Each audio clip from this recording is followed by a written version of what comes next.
Hello future people, Jason the Bruce here with Getting Tabled. Welcome to another Getting Tabled guide, where today we're going to focus on Malifaux.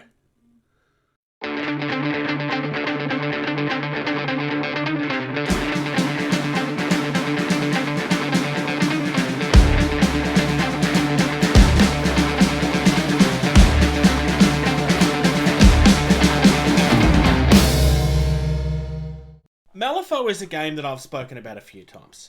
There was a time and point where, when I first left 40k, Malifaux was the only thing I was touching. I completely lost myself in it. The people that have been following us for a while will know I have an interesting relationship with dice. The first thing I fell in love with on Malifaux was the fact that it doesn't use dice. It actually uses cards instead. Now, they have their own custom card decks. In theory, you could use a regular poker deck. There are conversions to change the suits. Honestly, it's just easier to use one of their decks. Just go and buy them and support the product if you're going to buy in. The theme of Malifaux is very much Victorian horror, Lovecraftian exploration. The company that makes it is called Wyrd Games, and I don't think that's an accident. There's a couple of things that you're going to need to get your head around if you've only ever faced Games Workshop products in the past. And the first of those is that these are arguably some of the most complicated models that you will ever build in the tabletop industry. You will have models where the feet are separate pieces, the head will be 3 or 4 different pieces, and to be fair, I'm not criticising the company on this. It's actually one of the reasons why their models are, in my opinion, amongst the best that's ever been released on a consistent basis. Their models are gorgeous. They have very small, tiny pieces that you need to be careful with when you're building. Everything is solo pose unless you want to customise them, but everything in this is a character as well. If you are someone that loves painting, this is a game for you, in all honesty.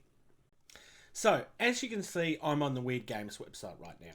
I've gone onto their storefront, and I've just opened the core items for M3E, which is Malifaux 3rd edition. Everything's fairly straightforward so far. With Malifaux, you've got several different factions. Some of these have been there from the start. Some starters of kind of offshoots. And in the case of this very last one, this came in with 3rd edition. So, we have the Guild. The Guild are very much your government authority that will tell you exactly what they're doing, and there's definitely nothing corrupt going on here at all, except because this is gaming, of course it's corrupt, and of course everything's being influenced by people that it shouldn't be, because that's the way that it works in the lore in pretty much every game that's ever been made. Resurrectionists are people playing with bringing people back to life. I'm sure that's very surprising given their name. The Arcanists are kind of like the underground movement. They're trying to give power back to the people, except it's not quite as simple as that, and there is actually other things going on as well, because of course there are. The Neverborn are actually the original inhabitants of Malifaux, trying to fight for their world back. Except they're all evil and corrupt, and there's no good guys in this. I know this is going to be shocking. There's no good guys in this at all. You've got the Outcasts, which at first glance appears to kind of be a bit of a mercenary type faction, but they are actually genuine and a faction of their own. The Bayou are largely gremlins. I love the gremlins. The lore of the gremlins is kind of like the first thing they see is what they kind of try to become. They've kind of come from another world as well, and they've kind of got stuck here, and also trying to fight off for the control of Malifaux. We've got the Ten Thunders, which is very much your pop culture-esque Asian mafia type thing. Like I said, there's no good guys in this. And then you have your Explorers, which is the brand new faction. Everything storyline-wise in this is all very much shade of grey. If you want to read the stories in this, everything is very screwed up. in the best kinds of ways. But let's have a look more at the items that you're going to need. The first of which is something I've touched on already. You need to have a Fate deck. Now, in theory, like I said earlier, you can actually use a standard deck of cards. There's a conversion that you can use. Personally, I've never been someone that would suggest that because it adds a layer of having to remember what is what as you're playing, and you're just going to get it mixed up at some point and get it wrong. But if you want to play it that way, you can. Like, the rules say that you can do it that way. I just think it's like at $13, it's just so much easier just to play with the real deck. Plus, they've got really nice artwork on them. You can pick up one that's themed with the people that you're collecting. That way, it kind of everything feels like it fits, just like how you kind of buy dice to go with the army that you've built. The Gaining Grounds packs are essentially for tournaments. These are your it's cards with information that you need to know on certain scenarios, certain things that you need to know. If you're wanting to play at a competitive level, this is definitely a must. The faction packs are essentially just replacement cards for older models. For someone like myself that used to play in 2nd edition, I may want to pick up the Value faction pack to replace all of my cards. However, in saying that, all of the cards are available with an app available through your phone. The Malifaux Crew Builder. You can find it in the Play Store as well as the Apple Store. You can purchase all of the cards that are available, and that way you have access to them all the time. The thing you need to be aware of with games like this is because this game is designed to be balanced and fair.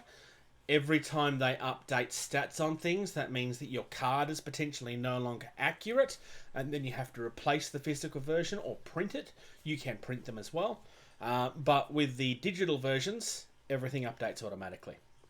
General upgrade packs are upgrades for your factions, kind of like extra skill sets and so forth. There are specific ones to factions that would come in your factions deck, but again, it gives you more options. It's not required for the game, but it might be something you want to pick up to be more competitive if that's something that you want to do.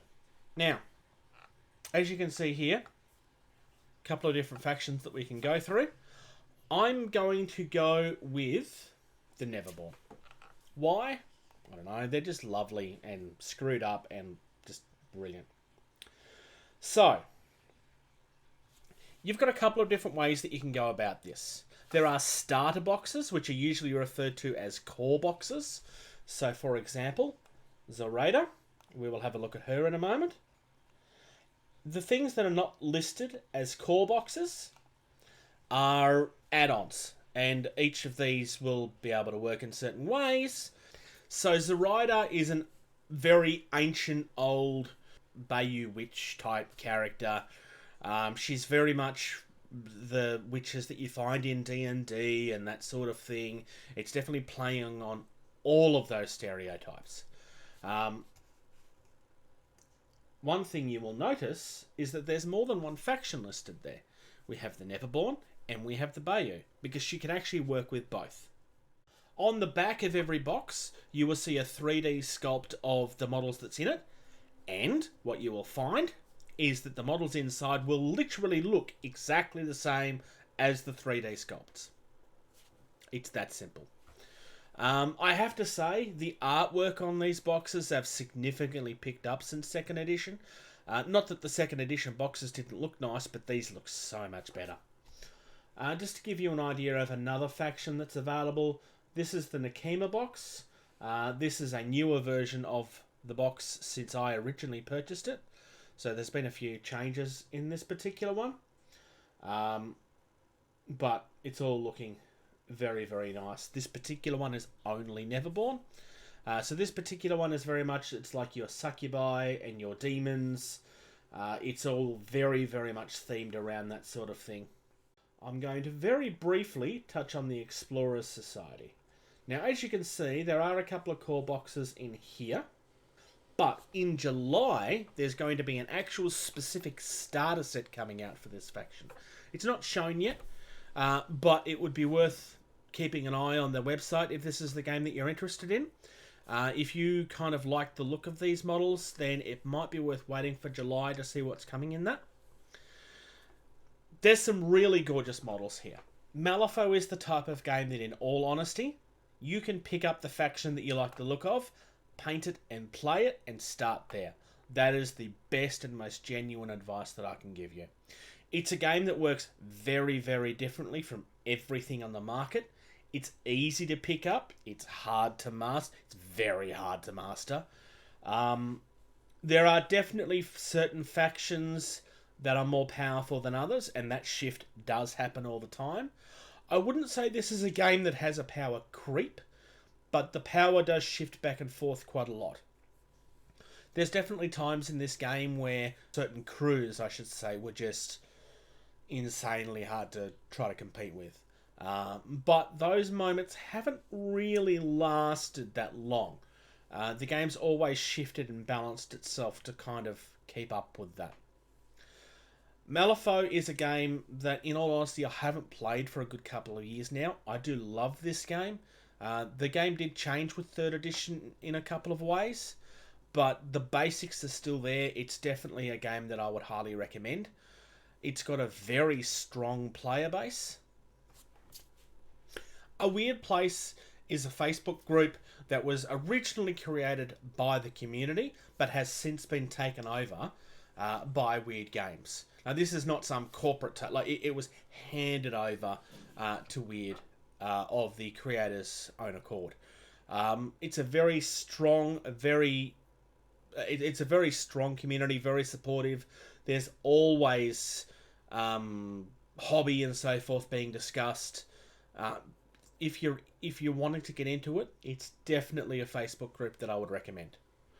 Alternatively, I can almost guarantee you there's going to be groups for your areas. I can speak for Australia. There's definitely a player base here in Australia. This game is a lot of fun. Thank you very much for checking out this video. If you're enjoying the content of this channel, please like and subscribe. If you're in a position to do so, please check out patreon.com/gettingtabled. You receive early access to at least 80% of all videos that we put out, and you get access to the video edition of all of our podcasts the day that they're uploaded. If you'd like to check us out on social media, facebook.com/gettingtabled is the most active. We also have a Discord server.